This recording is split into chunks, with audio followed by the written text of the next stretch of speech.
lagi rame ini emang enak tahu.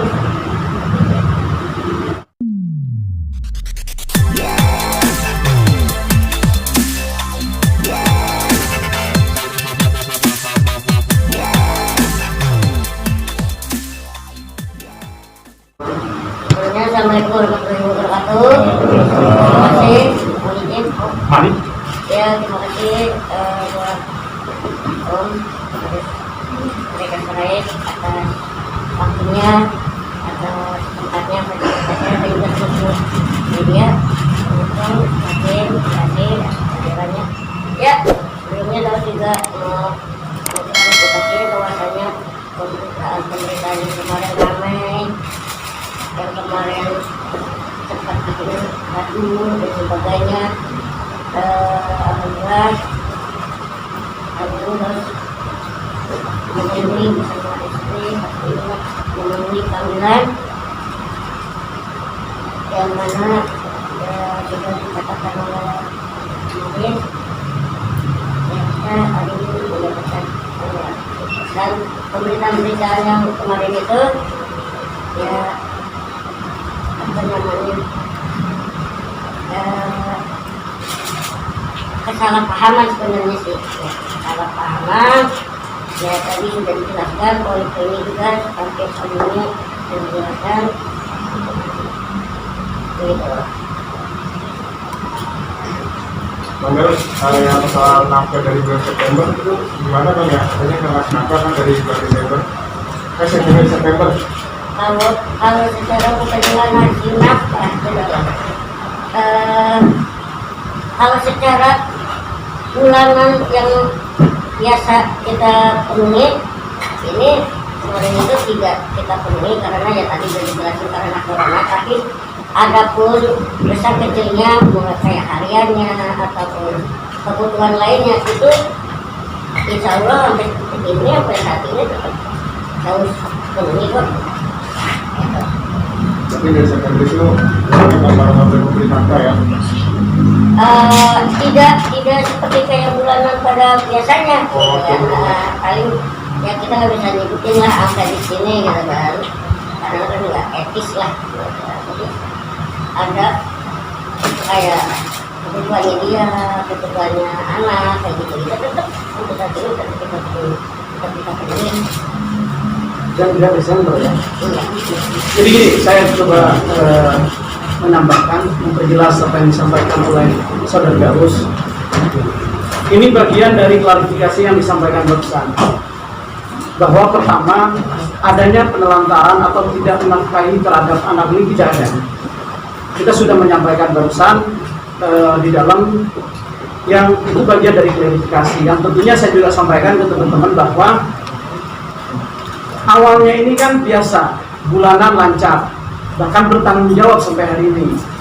Cuman beberapa bulan ini, dan tidak dari Desember, kalau nggak salah di bulan Oktoberan ya, di bulan Oktober ini tidak lagi memberikan setiap bulan, tapi dia memenuhi apa kebutuhan dari anak ini. Misalnya anak butuh ini, itu dipenuhi.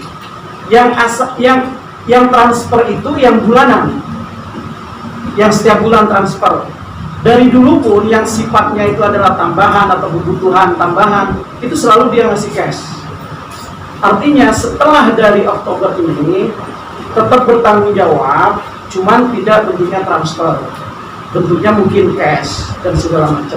Jadi tanggung jawab itu dilaksanakan dan itu sudah disampaikan ke Komnas Anak barusan. Gitu sih. Tapi mungkin kemarin kan kata pemerintah juga akses tuh di blok semua dan lain sebagainya. Dan tanggapannya dari Daud atau Mas Daud soal yang bloknya apa belum gitu? Bang Daus, Ya kalau masalah ngeblok itu gini loh, ada yang namanya pertanggungjawaban seorang istri, ya. Ada yang namanya mungkin istri Daud masih ada rasa cemburu ya gitu kali ya, dengan kita kan dengan keseharian atau chattingan, WA-an dengan mantan gitu kan, yang notabene juga kan istri juga baru gitu. jadi belum istilahnya belum beradaptasi lah. Masih hangat-hangatnya lah. Masih hangat-hangatnya lah kayak gitu kan. Dan mungkin dari situ maksudnya dan juga itu aja paling nggak yang, dan kalau ngeblog juga kan biasanya komunikasi meskipun sama Daud susah, biasanya itu bisa lewat kakak Daud gitu. Adapun apapun kebutuhannya atau kabar tentang anak itu pasti melalui kakak itu mewakili keluarga. Kalau Daudnya lagi sibuk, terus lagi mati atau gimana gitu. Artinya begini, ngeblok itu bukan berarti menutup akses antara Yuni dengan Bang Daus lah kira-kira.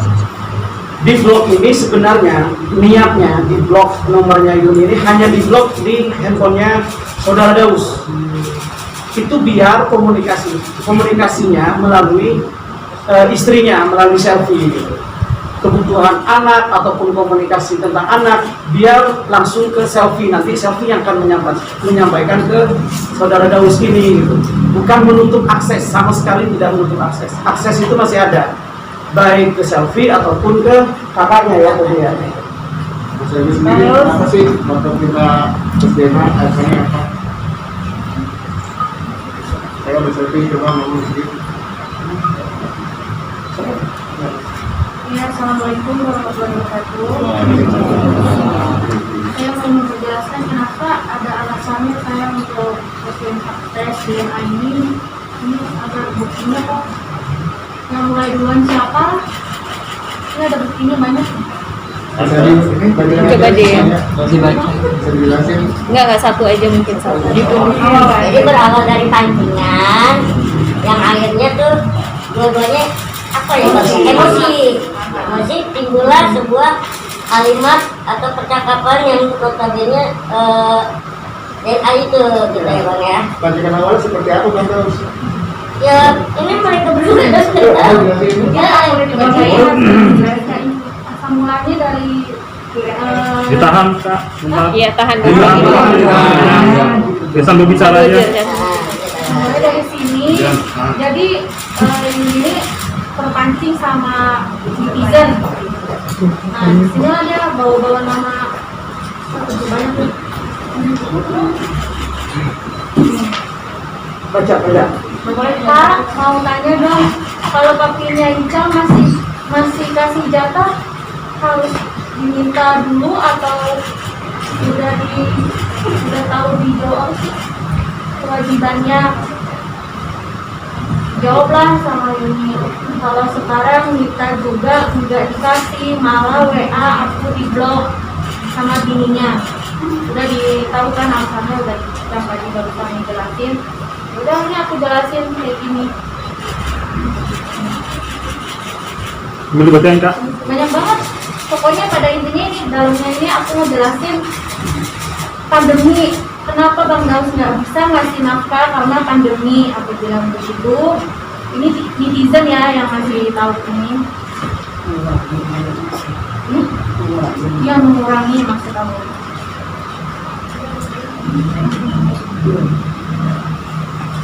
Nah, ini mulai lagi dari ininya tersebut ya, bikin story IG. Aku yang nggak terima ini ada chattingan Bang Daus sama Yuni.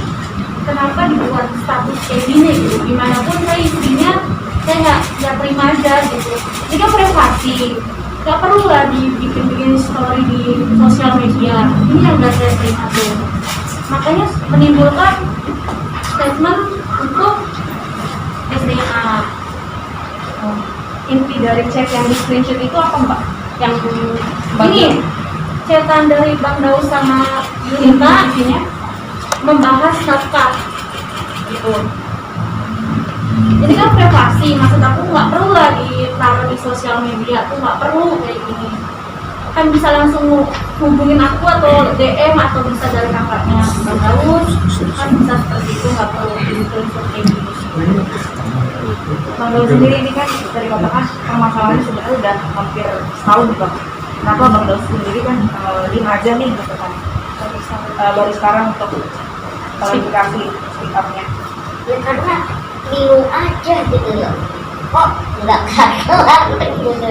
Ya gitu kan urusan anak, urusan keluarga gitu kan. Daud juga punya, saat ini juga punya kehidupan. Jadi juga dia juga punya kehidupan sendiri gitu kan, dia punya suami, dia punya istri. Tapi kok apa ya? Kok jadi makin panjang, makin ruwet gitu loh. Malah dari kemarin terus bukannya atau pikir tuh udah selesai gitu kan, masalah ini udah pikir udah selesai, udah clear nih antara kedua pihak, antara mantan dan istri gitu kan. Kok tiba-tiba masih ramai gitu.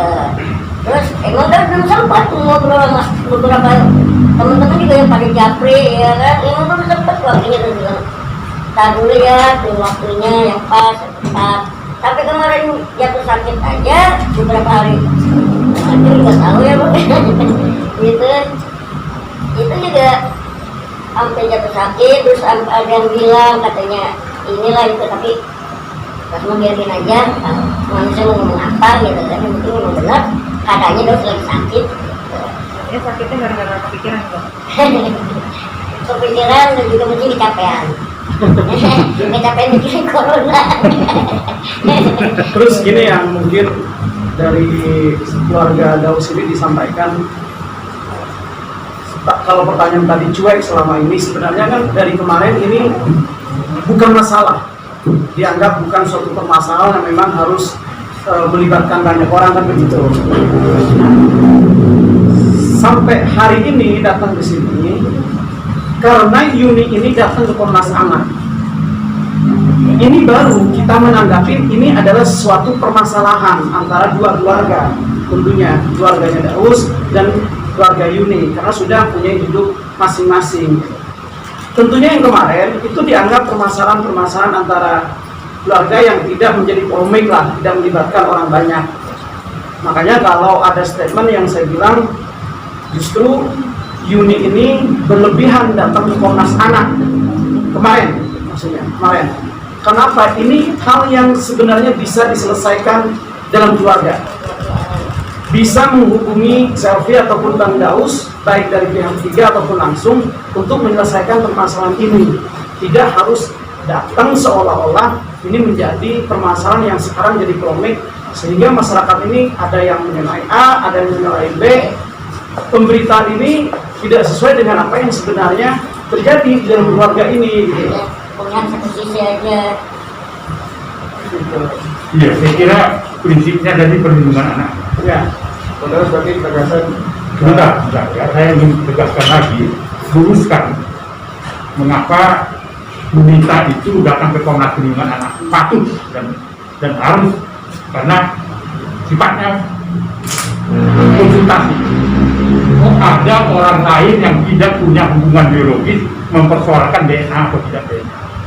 Seharusnya istrinya Pak Daus tanya aja, Pak Daus ini betul nggak anakmu atau tidak. Selesai persoalan. Tapi tidak diumumkan kepada publik. Padahal publik tahu secara sosial itu anaknya Daus dan Yunita dan diakui oleh negara. Disitulah menurut saya usulkan tadi itu sesuai dengan akta lahir itu, Pak Daus ini harus mengumumkan kepada publik bahwa anak berusia 9 tahun berinisial I itu adalah hasil perkawinan dari Daus dan Yunita.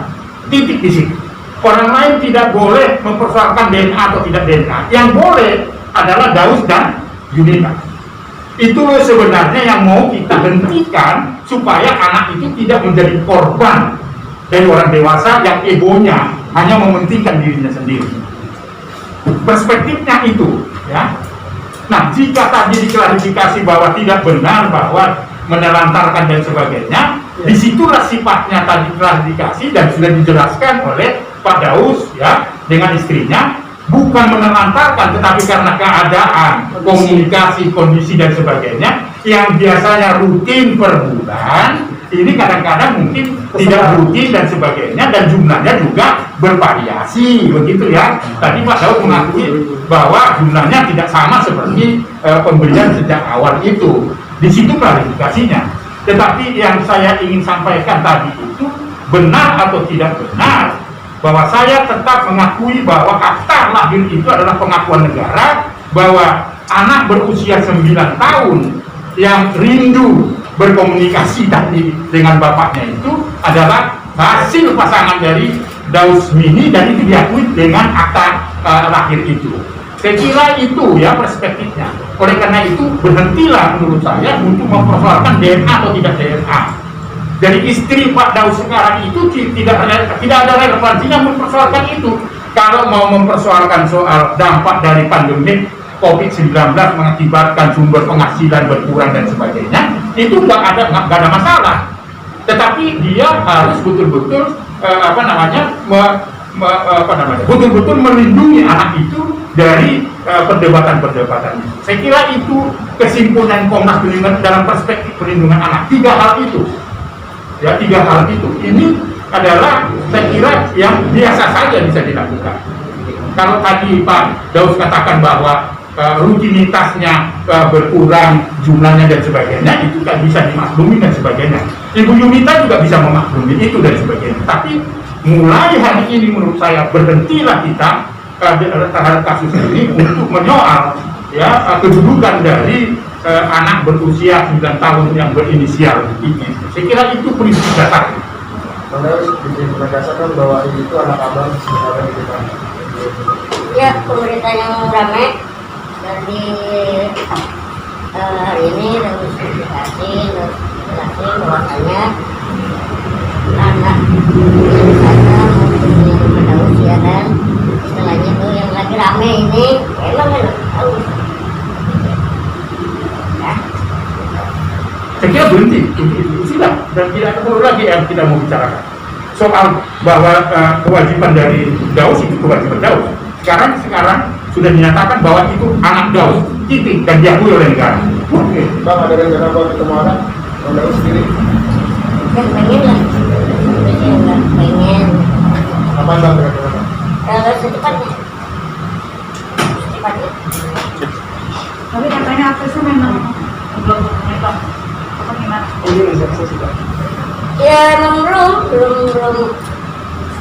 belum sempat juga Dausnya itu. Dan kemarin juga beberapa hari udah jatuh sakit.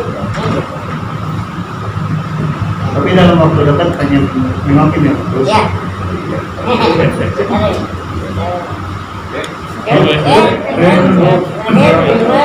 Oke, terima kasih ya. Terima kasih Pak Tom, sama-sama ya, Pak Daus, ya, kawan-kawan media semua. Sekali lagi ini adalah kesimpulan dari apa yang kita bicarakan, bahwa tidak ada masalah lagi karena Pak Daus tidak menyoal tentang keberadaan dari anaknya, dan itu sudah dinyatakan secara resmi. Sekali lagi terima kasih untuk kawan-kawan. Mudah-mudahan ini menjadi pelajaran kepada semua keluarga-keluarga di Indonesia. Tetaplah menjunjung tinggi bahwa anak itu punya hak untuk dilindungi. Sekali lagi terima kasih Pak Daus. Terima kasih. Oke.